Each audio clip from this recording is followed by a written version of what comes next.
Okay, everybody, we got the frame in the sandblast booth. We're going to take a quick look at the sandblaster.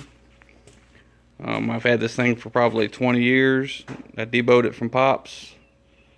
And it's all you really need if you're just going to do automotive restoration and little stuff like that.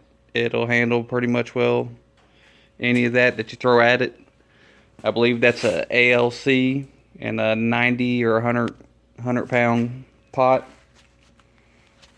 A couple basics whenever you get started sandblasting is when you get started, you don't really want to blast at a 90-degree angle with what you're blasting, because it ends up blowing back on you.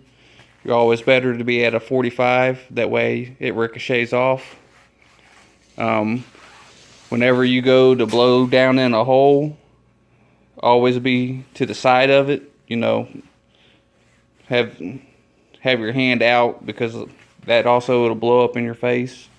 It could get you. I had a guy who's my buddy. He came over and was sandblasting one day for me, and I kept telling him, hey, you need to wear a long sleeve shirt. He said, oh man, it's okay, it don't bother me, it's not hurting me at all.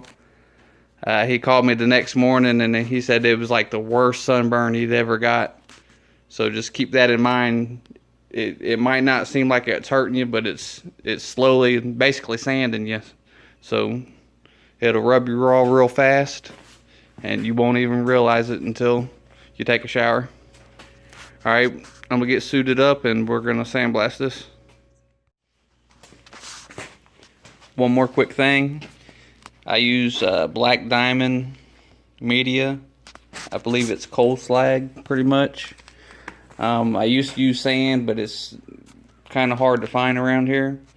So I use this is a fine coal slag. You can get it at Tractor Supply and other places like that.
Okay, everybody, we're going to take a real quick look at this. As you can see, it's a very, very good job getting her cleaned up.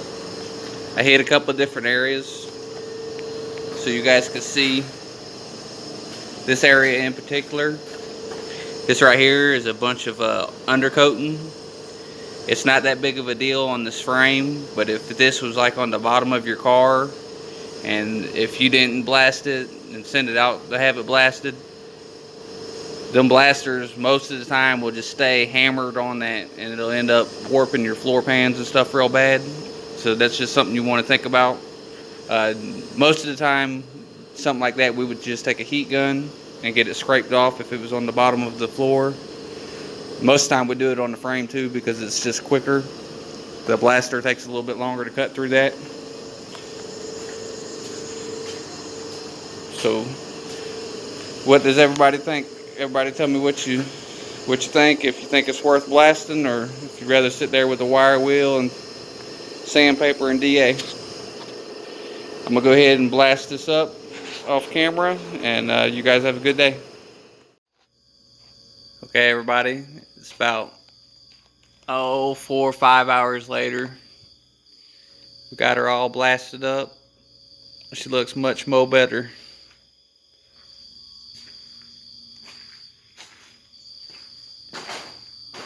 We're gonna go ahead and